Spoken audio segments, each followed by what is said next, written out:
Naranasan mo na ba ang sandaling iyon na tumunog ang alarma at nakahiga ka? Nakatitig sa kisame, hindi makagalaw. Ang katawan ay nagising, ngunit ang kaluluwa, hindi. Walang laman, walang direksyon, hingal na hingal. At sa katahimikan, isang tanong ang lumitaw, ano ang nawawala sa akin? Bakit nararamdaman ko itong bigat na walang pangalan? Baka may pamilya ka, kaibigan, trabaho. Hindi naman siguro siya nagugutom o giniginaw. Ngunit gayon paman, sa loob mo ay mayroong kawalan. Isang etyo, isang tahimik na sigaw. At pagkatapos, sa gitna ng katahimikang ito, ang tanong na ayaw patahimikin. Kapag ang puso ay walang laman at ang kaluluwa ay sumisigaw para sa kahulugan na saan ang Diyos. Naririnig pa ba niya ang mga dasal na hindi man lang natin masabi ng malakas? Ang katotohanan ay lahat tayo, sa isang punto ng ating buhay, ay naramdaman ito. At walang kahihiyan doon. Hindi ito tanda ng kahinaan, kundi ng sangkatauhan. Ang kaluluwa ay nakakaramdam ng pagkauhaw sa kahulugan. At gaano man natin pinupunan ang araw ng mga gawain, social media, mga pag-uusap, mga distractions, sa kaibuturan natin, alam natin na wala sa mga ito ang nakakatugon sa gutom na umiiral sa atin. Ito ang dahilan kung bakit ang pagdarasal sa umaga ay hindi lamang isang gawaing pangrelihiyon. Ito ay isang gawa ng espiritual na kaligtasan. Ito ang sandali kung saan ang kaluluwa, napagod sa paghahanap sa mundo kung ano ang maaari lamang magmula sa itaas, ay sumuko. Yan ay kapag siya ay bumubulong o kahit na sumisigaw sa loob. Sir, kausapin mo ako bago pa lumakas ang hiyawan ng mundo. Naisip mo na ba kung ano ang mangyayari kung, sa halip na buksan ang iyong cellphone sa umaga, binuksan mo ang iyong kaluluwa? Paano kung ang unang abiso ng araw ay hindi nagmula sa skin, ngunit mula sa Diyos? Mayroong tahimik na misteryo sa panalangin sa umaga. Parang pagbubukas ng bintana bago sumikat ang araw. Wala ka pang nakikita, pero pakiramdam mo ay may sisika. Isipin si Maria, isang simpleng babae. Araw-araw siyang gumising ng 5 AM, buong araw na nagtatrabaho, nag-aalaga sa bahay, sa kanyang mga anak, sa kanyang asawa. Ngunit, sa paglipas ng panahon, nawalan siya ng ganang mabuhay. Pakiramdam ko lahat ay obligasyon at wala ng saysay. Isang araw, sa pagod, naupo siya sa gilid ng kanyang kama bago sumikat ang araw. Wala akong sinabi. Umiyak lang. Sa katahimikang iyon, sinabi niya, Diyos, hindi ko na alam kung paano mabuhay. Wala siyang narinig na boses. Wala kang nakitang anghel. Ngunit naramdaman niya, sa unang pagkakataon sa mahabang panahon, na talagang may nakikinig sa kanya. At sa araw na iyon, sinabi niya ang kanyang unang taos-pusong panalangin sa mga buwan. Hindi isang kabisadong panalangin, hindi puno ng mga kahilingan, ngunit isang panalangin na puno ng presensya. Nasubukan mo na bang manalangin ng ganito? Walang skip, walang takot, walang mga formula. Nag-uusap lang, parang may kausap na ama na nakakaintindi, kahit hindi mo maipaliwanag. May kapangyarihan ba ang panalangin na muling itayo-tayo mula sa loob? Dahil kapag lumuhod ka, o ipinikit mo lang ang iyong mga mata at huminga ng malalim, sinasabi mo sa mundo, pinipili kong makinig sa isang bagay na mas dakila kaysa sa ingay. Ang panalangin sa umaga ay higit pa sa salita. Ito ay isang saloobin ng pananampalataya. Ang sabi mo, alam kong pagod na ako, pero alam kong hindi ako nag-iisa. Alam kong nasasaktan ako, pero alam kong kaya kong gumaling. Wala sa akin ang lahat ng mga sagot, ngunit alam ko kung sino ang makapagbibigay sa akin ng kapayapaan. Sa Biblia, ang mga dakilang pakikipagtagpo sa Diyos ay madalas na nagaganap sa madaling araw. Nakipagbuno si Jacob sa anghel sa gabi. Si Jesus ay lumabas habang madilim pa upang manalangin. Bakit? Dahil bago gumising ang mundo, bago ka mahawakan ng mga alalahanin, mahahanap mo na ang isa na nagpapanatili sa iyong nakatayo. Wala nang mas makapangyarihang panahon para maghanap ng kahulugan kaysa sa katahimikan ng umaga. Ipikit ang iyong mga mata ng ilang segundo ngayon. Huminga. Isipin kung paano mo sinimulan ang iyong mga araw. Ang pagmamadali, ang takot, ang pagkabalisa. Paano kung nagsimula ka sa Diyos? Maaaring hindi ka makarinig ng agarang tugon, ngunit mararamdaman mong hindi ka nag-iisa sa dilim. Ang walang laman na kaluluwa ay hindi na nangangailangan ng anumang ingay. Kailangan niya ng katahimikan na may layunin. At sa katahimikang ito ay nagsasalita ang Diyos. Hindi mo kailangang malaman kung paano manalangin ng maganda. Kailangan mo lang maging present. Hindi inaasahan ng Diyos ang pagiging perpekto. Inaasahan niya ang isang taos pusong presensya. At kapag inaalok mo ito sa kanya sa sandaling magising ka, magsisimulang magbago ang lahat. Sa loob, kung ang mensaheng ito ay nakausap sa iyong puso, huwag itong balewalain. Tumigil sandali. Sabihin ang iyong panalangin. Kahit na ito ay isang simple, Diyos ko, kailangan kita. At pagkatapos nito, mag-subscribe sa channel dito. Araw-araw, nagdadala kami ng mga salita na nagpapakain sa espiritu at nagpapanumbalik ng pananampalataya. Ibahagi ang video na ito sa isang taong naghahanap din ng kahulugan. Sama-sama, gawing sagradong sandali ang ating umaga. Naiisip namin kung paano ang panalangin sa umaga ay maaaring maging unang hininga ng buhay sa isang kaluluwa na gumising sa pagkauhaw sa kahulugan. Ngunit marahil isang tanong pa rin ang umaalingaw-ngaw sa loob mo. Pagkatapos manalangin, ano ang mangyayari? Kung bubuksan ko ang puso ko sa umaga, bakit ang bigat pa rin sa hapon? Naramdaman mo na ba ito? Naranasan mo na bang magdasal ng taimtim? Umiyak sa harap ng Diyos, sumigaw mula sa kaibuturan ng iyong dibdib, ngunit, nang bumangon ka, naramdaman mo na ang lahat ay pareho pa rin. Ang karanasang ito ay mas karaniwan kaysa sa tila. At doon mismo magsisimula ang tunay na hamon ng pananampalataya. Paano mapanatiling nagniningas ang apoy ng panalangin sa umaga sa buong araw? Paano natin hindi mawawala ang kapayapaang nadama natin sa loob ng maikling sandali sa harapan ng Diyos? Posible bang manalangin at mayroon pa ing walang laman na puso? Ito ay possible. Ngunit posible rin na baguhin ito. At ang prosesong ito ang kailangan nating pag-usapan. Maraming tao ang naniniwala na ang panalangin ay may simula, gitna at wakas. Lumuhod ka, makipag-usap sa Diyos, magtatapos sa Amen, bumangon ka at magpatuloy sa iyong buhay. Ngunit paano kung ang panalangin ay hindi natapos sa Amen? Paano kung ang Amen ay ang panimulang hudyat lamang, hindi ang pagsasara ng hudya? Ang panalangin ay hindi isang punto ng pagtatapos. Isa itong sagadong kwit. Ito ay tulad ng pagsisindi ng kandila sa umaga at hayaan itong mag-alab sa buong araw. Ngunit ang liwanag na ito ay nangangailangan ng pangangalaga dahil sinusubukan ng mundo na patayin ito. Mga abiso, masamang balita, hindi inaasahang pangyayari, argumento, trapiko, singil, lahat ng ito ay naglalagay ng presyon sa kaluluwa. Madaling magdasal. Mahirap ang patuloy na manalangin. Ngunit yaong mga ginagawang pang-umagang panalangin sa isang pamumuhay ay nakakahanap ng lakas. Kahit na ang kanilang mga puso ay nanghina. Ingatan mo si Daniel, isang abala, maimpluwensyang tao, tagapayo sa mga hari. Gayunpaman, nanalangin siya ng 3 beses sa isang araw ng may disiplina at pangako. Hindi lang siya nagdasal. Namuhay si Daniel sa isang estado ng panalangin. Noong siya ay itinapon sa yungib ng leon, hindi niya hinahanap ang Diyos sa unang pagkakataon. Ito ay konektado na. Ang panalangin sa umaga ay parang ugat. Kung ito ay malalim, hindi ka mapupunit ng hangin ng mga pangyayari. Alam din ito ni Clara. Nurse, ina ng 3 anak, puno ng mga responsibilidad at kaunting oras. Tuwing umaga, habang nagsisipilyo ako, binibigkas ko ang parehong panalangin. Panginoon, tatakbo ako ngayon. Ngunit ayaw kong tumakbo nang wala ka.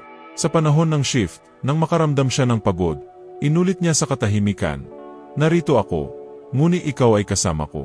Ang buhay ni Clara ay hindi naging mas madali, ngunit ito ay gumaan. Dahil ginawa niyang altar ang routine niya.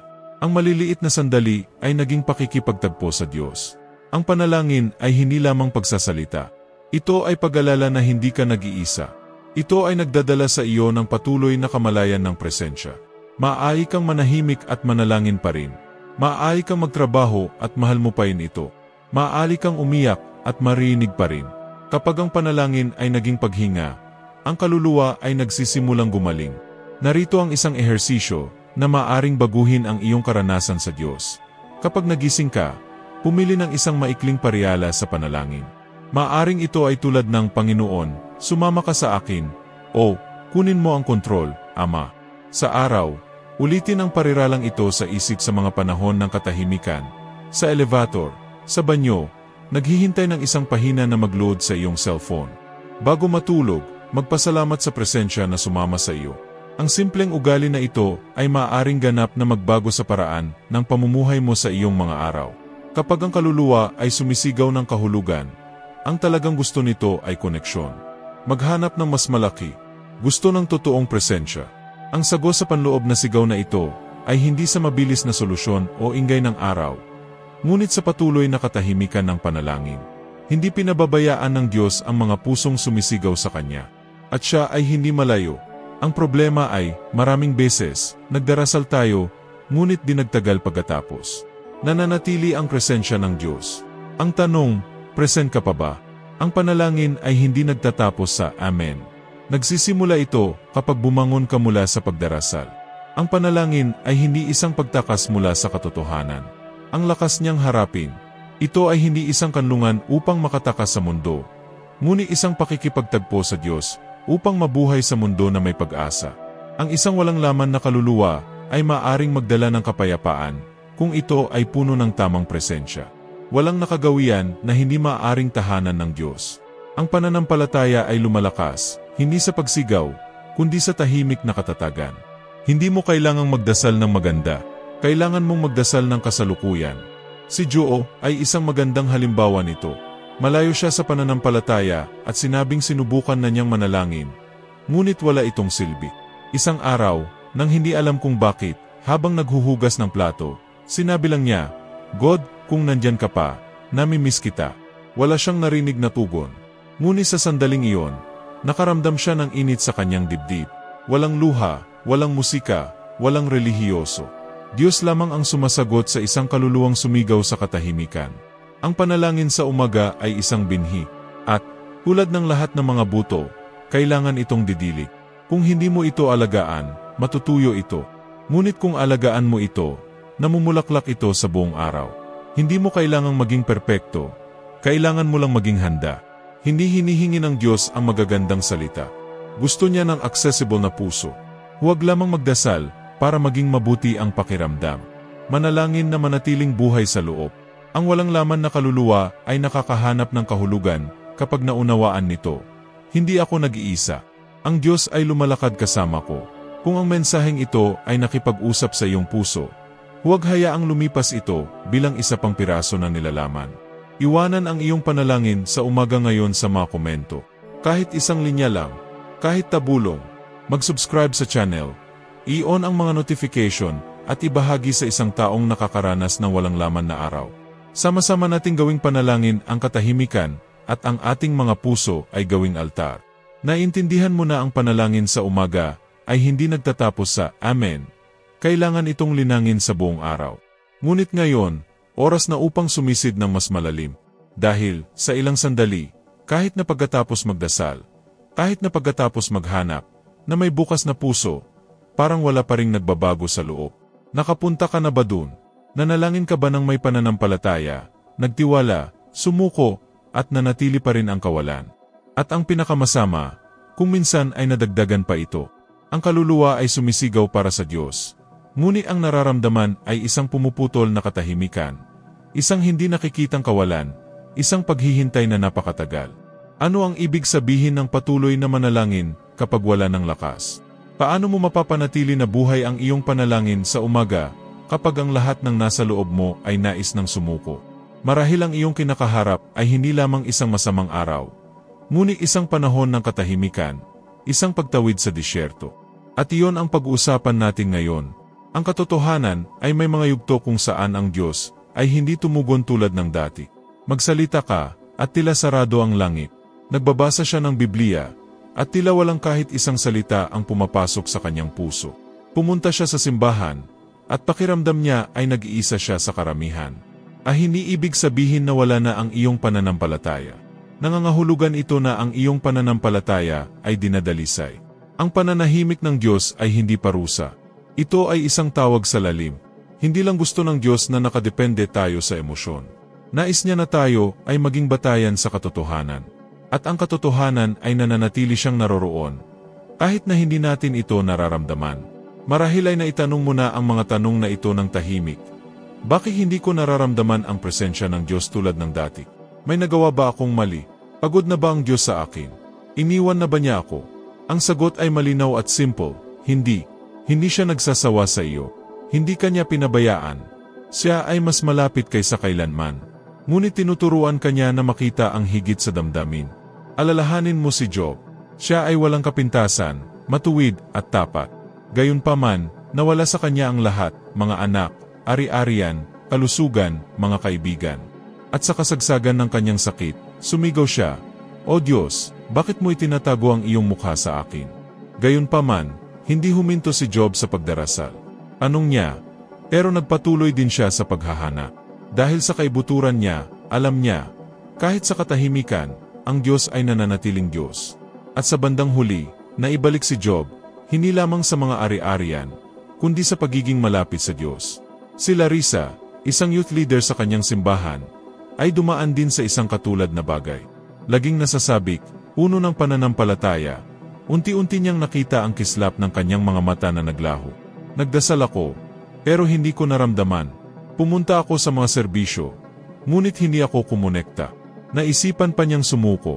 Until, one morning, he said a simple prayer, "God, ayoko nang maramdaman. I just want to stay." At ang panalangin iyon ang simula ng kagalingan. Naunawaan niya, ang pananampalataya ay hindi palaging tungkol sa pakiramdam. Minsan ito ay tungkol lamang sa pananatili. Nakatayo kapag ang lahat sa iyo ay gustong mahulog. Manatiling tapat kapag ang lahat sa paligid mo ay humihiling sa iyo na sumuko. Kung dumaan ka sa panahong ito ng katahimikan, subukan ang pagsasanay na ito sa iyong puso. Huminga ng malalim. Ipikit mo ang iyong mga mata. Ilagay ang iyong kamay sa iyong dibdib at sabihin ng may pananampalataya, "Pinipili kong patuloy na maniwala, kahit na hindi nakikita. Diyos, hindi ko kailangang intindihin. Gusto lang kitang makasama." Manatiling tahimik sa loob ng 15 segundo. Huminga ng dahan-dahan. Ang katahimikang ito ay panalangin din. Ang pakiramdam ng Diyos ay mabuti, ngunit ang pagtitiwala sa Kanya, kahit na hindi nararamdaman, ay maturing na pananampalataya. Hindi sa lahat ng oras kailangan patunayan ng Diyos na mahal ka niya. Ang krus ay sapat na patunay. Ang kawalan ng tugon ay hindi nangangahulugan ng kawalan ng pangangalaga. Ang panalangin ay hindi tungkol sa pagbabago ng Diyos. Ito ay tungkol sa pagbabago ng Diyos sa iyo. Patuloy na manalangin, kahit walang salita. Patuloy na magtiwala, kahit walang palatandaan. Manatiling matatag, kahit hindi mo maintindihan. Dahil ang pananampalatayang nananatili sa katahimikan, ay ang pananampalatayang nagpapakilos sa puso ng Diyos. Darating ang panahon sa buhay na hindi ka nagdadasal para makatanggap ng isang bagay. Manalangin ka na magpatuloy sa pag-iral sa loob. Manalangin ka dahil alam mo na kung wala ang Diyos, ikaw ay naliligaw. Iba ang panalangin ito. Wala siyang ingay, walang magagandang luha, walang emosyon. Ginagawa ito sa kaibuturan ng kaluluwa, kung saan ang Diyos lamang ang nakakakita nito. Kung saan siya lamang ang makakarating. At sa lugar na ito siya higit na gumagawa. Ang isang walang laman na puso ay hindi palaging mapupuno sa parehong sandali. Minsan, iwan ka ng Diyos ng espasyo sa loob para matutunan mong hanapin siya ng lubusan. Ang panalangin sa umaga, sa mahihirap na araw na ito, ay higit pa sa isang gawain. Ito ay isang gawa ng paglaban. Ito ay isang walang tunog na sigaw. Ito ay isang tuloy-tuloy na paghahatid. At nakikinig ang Diyos, kahit na wala kang nairinig. Hindi ka nag-iisa. Ikaw ay hinuhubog. Isipin ang isang klorera na hinubog at iniwan sa dilim. Hindi niya maintindihan kung bakit wala siyang nakikitang liwanag, kung bakit siya nag-iisa. Ngunit alam na magpapalayok na ang kadiliman ay bahagi ng proseso. Sa katahimikan ay natutuyo ang luwad. Sa dilim na ang istruktura ay pinalakas. Ikaw din hinuhubog ka ng Diyos sa katahimikan. Ang kahungkagan na iyong nararamdaman ay espasyong inihahanda niya para punan ng bago. Kung ang mensaheng ito ay nakipag-usap sa iyo, isulat sa mga komento. Pinipili kong patuloy na maniwala. Ibahagi ang video na ito sa isang taong nahihiyapan sa katahimikan. Mag-subscribe sa channel upang makatanggap ng higit pang mga mensahe tulad nito. At iwanan ito sa mga komento. Ano ang iyong panalangin sa umaga sa mahihirap na araw na ito? Hindi ka nag-iisa. At kahit na ang iyong mga labi ay tahimik, ang Diyos ay patuloy na nakikinig sa iyong puso. Huminto ka na ba upang pag-isipan kung ano ang nangyayari kapag nagdarasal ka at hindi nakakaramdam ng sagot? Kailan, sa halip na kapayapaan, ang kawalan ng laman? Kailan tila mas nakakabingi ang pananahimik ng Diyos kaysa sa anumang salita? Ang panalangin sa umaga ay maaring maging panahon na mahusay na pakikipag-isa sa Diyos. Ngunit ano ang mangyayari kapag hindi siya tumugon? Paano kapag nagdadasal ka pero wala kang nararamdaman? Kapag ang kaluluwa ay sumisigaw at ang puso ay nawalan ng pag-asa, ano ang layunin ng patuloy na pagdarasal? Ano ang ginagawa mo kapag parang hindi dinidinig ang iyong mga panalangin? Paano natin mahahanap ang kahulugan sa panalangin sa umaga kung ang kawalan ng laman ay lalong tumitindi? Dapat ka bang sumuko o patuloy na maghana? Maaring sa pamamagitan ng pananatili ng pananampalataya, ay inaantala mo lamang ang hindi maiiwasan. Madalas nating inaasahan na kapag nananalangin tayo, dapat tayong makaramdam ng isang bagay, kapayapaan, kaginhawahan, kagalakan. Ngunit kapag ang panalangin ay naging isang nakagawian at ang puso ay mabigat, ang pakiramdam ng hindi naririnig ay maaring magdulot ng pagdududa at pagkabigo. Gayunpaman, may isang bagay na kamangha-mangha kapag naunawaan natin na, kahit na walang agarang sagot, ang panalangin ay may kapangyarihang baguhin tayo mula sa loob palabas. Ang panalangin ay hindi limitado sa kung ano ang nararamdaman natin. Ang pananahimik ng Diyos ay hindi isang senyales na hindi siya nakikinig, ngunit sa halik ay ang perpektong sandali para sa ating pananampalataya upang maging matur at ang ating pag-asa sa Kanya upang lumalim. Ito ay tulad ng isang patlang na, sa labas, ay tila walang laman, ngunit sa ilalim ng lupa, ang binhi ay tumutubo, lumalakas at lumilikha ng mas malalim na mga uga. Iyan ang panalangin sa umaga. Isang binhi ng pananampalataya na itinatanim, naghihintay ng tamang sandali upang magbunga. Naitanong mo na ba sa iyong sarili, bakit napakatagal na tumugon ang Diyos kapag kailangan natin siya? Hindi ba niya naiintindihan ang ating sakit, ang ating dalamhati? Bakit niya tayo pinahihintulutan na dumaan sa mga panahon ng kawalan? Kahit na tayo ay nananalangin ng buong puso. May ginagawa ba akong mali o tinuturuan ako ng Diyos na mas malaking aral? Ang sagot sa mga tanong na ito ay hindi simple. Dumarating ito sa paglipas ng panahon at nabubunyag sa buong proseso. Ang kawalan ng laman na nararamdaman mo ay maaring ang puwang na nilikha ng Diyos para sa isang bagong bagay. Ang sakit na iyong nararanasan ay maaring humuhubog sa iyong pagkatao sa isang bagay na mas malaki. Tingnan natin si Jesus sa halamanan ng Getsemani. Ang isa sa mga pinaka-nakakaantig at makatao na mga sandali sa buhay ni Kristo ay noong siya ay nanalangin sa hardin bago ang kanyang pagpapako sa krus. Malapit na niyang harapin ang hindi masabing sakit, at ano ang ginawa niya? Nagdasal siya. Hindi isang panalangin ng kasiyahan o lubos na kaligayahan, ngunit isang panalangin ng dalamhati. Hiniling ni Jesus sa Ama na alisin ang saro ng sakit mula sa kanya. Ngunit kahit sa kanyang pagdurusa ay sinabi niya, ang iyong kalooban ang mangyari, hindi ang akin. Pero anong nangyari? Hindi direktang tumugon ang Diyos kay Jesus noong panahong iyon. Kailangan niyang dumaan sa sakit, pagdurusa, katahimikan ng Diyos. At ano ang itinuturo nito sa atin? Ang banal na katahimikan ay hindi ang kawalan ng Diyos, ngunit isang paanyaya na magtiwala ng mas malalim. Si Jesus, sa kanyang paghihirap, ay hindi nakatanggap ng agarang sagot, ngunit siya ay nanatiling tapat, nananalangin at isinuko ang kanyang kalooban sa Ama. Si Julia, isang dalagitang may malaking pananampalataya, ay dumanas ng mahirap na panahon matapos ang pagkawala ng isang mahal sa buhay. Natagpuan niya ang kanyang sarili na napapalibutan ng malalim na kawalan. Kahit gaano pa siya magdasal, pakiramdam niya ay hindi siya nakakonekta. Ang mga salita ay tila walang laman, at ang mga sandali ng panalangin ay hindi nagdala ng kaaliwan. Sinimulan niyang tanungin ang kanyang pananampalataya hanggang sa pakikipag-usat sa kanyang tagapagturo. Narinig niya ang isang parirala na nagbabago sa kanyang pananaw. Ang panalangin ay hindi isang paraan para sa Diyos na tumugon sa iyong mga pangangailangan. Ito ay isang paraan para sa iyo na kumonekta sa Kanya sa iyong sakit at sa iyong paghihintay. Pagkatapos ay naunawaan ni Julia na, bagamat ang kahungkagan ay naroroon, ang kanyang panalangin ay dininig, hindi dahil sa isang simpleng pagkilos ng pakiramdam ng isang bagay, ngunit dahil sa kanyang pagpayag na hanapin ang Diyos sa gitna ng sakit. Kung dumaan ka sa isang panahon ng katahimikan, subukan ang pagsasanay sa panalangin na ito ng may bukas na puso. Ipikit ang iyong mga mata. Huminga ng malalim. Ilagay ang iyong kamay sa iyong dibdib at pakiramdaman ang iyong sariling ritmo ng buhay. Aos pusong sabihin, Diyos ko, hindi ko kailangang intindihin. Kailangan ko lang maging malapit sa iyo. Kahit hindi ko nararamdaman, nagitiwala ko na ikaw ay kasama ko. Manatiling tahimik sa loob ng 15 segundo. Ang katahimikang ito ay isaling uri ng panalangin. Siya ay nakikinig, kahit na walang mga salita. Kapag walang sagot, ito ay dahil ang sagot ay binuo sa loob mo. Hindi ka pinababayaan ng Diyos sa sakit. Pinalalakas ka niya dito. Ang panalangin ay isang gawa ng paglaban. At ang paglaban, sa paglipas ng panahon, ay nagbubunga ng walang hanggan. Walang pag-aaksaya ng oras sa paghahanap sa Diyos. Kahit sa katahimikan, kumikilos siya sa iyo. Patuloy na manalangin, kahit na tila sarado ang langit.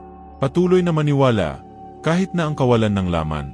Magpatuloy, dahil ang pananampalataya na nananatili sa mga sandali ng katahimikan ay ang pananampalataya na nagdudulot ng malalim at walang hanggang pagbabago. Alam mo ba na ang pinakamadilim na gabi ay palaging bago ang bukang liwayway? Ang panalangin sa umaga, sa mga sandaling ito ng kawalan ng laman, ay maaaring maging punto ng pagbabago. Bawat panalangin na sinasabi mo, kahit na hindi mo nararamdaman, ay lumilikha ng mas malalim na ugat sa iyong puso. At kahit na tila walang laman ang iyong kaluluwa, ang hindi mo nakikita ay pinupuno ng Diyos ang kawalan na iyon ng kanyang biyaya, kanyang pasensya, at kanyang kaunungan. Ang Diyos ay hindi sumusuko sa iyo. Ito ay, sa katunayan, mas malapit kaysa sa iyong iniisip. At ang tinatawag mong pagkawala ng Diyos ay talagang ang puwang kung saan siya ay naghuhulma ng bago sa loob mo. Ang katahimikan ng Diyos ay hindi tiyak. Lagi kanyang ginagawa kahit hindi mo nakikita. Kaya huwag kang susuko. Patuloy na manalangin. Kahit na ang iyong panalangin ay tila walang laman, ikaw ay naghahasik ng isang bagay na walang hanggan. At alam ng Diyos na nakakaalam ng bawat puso kung ano ang gagawin sa iyong sakit, sa iyong pag-iya at sa iyong katahimikan. Hindi ka nag-iisa. Nakikinig siya at ihahayag niya ang kanyang mga sagot sa takdang panahon. Kung ang salitang ito ay nakaantig sa iyong puso, ibahagi ito sa isang taong dumaranas din ng sandali ng katahimikan at kailangang malaman na hindi sila pinababayaan ng Diyos. Mag-iwan ng komento, kahit sa katahimikan, patuloy akong nagdarasal. Mag-subscribe sa channel para sa higit pang mga mensahe ng pananampalataya at pag-asa. Ibahagi ang video na ito sa iyong mga kaibigan at pamilya. Ang Diyos ay gumagawa sa iyong buhay at hindi ka nag-iisa.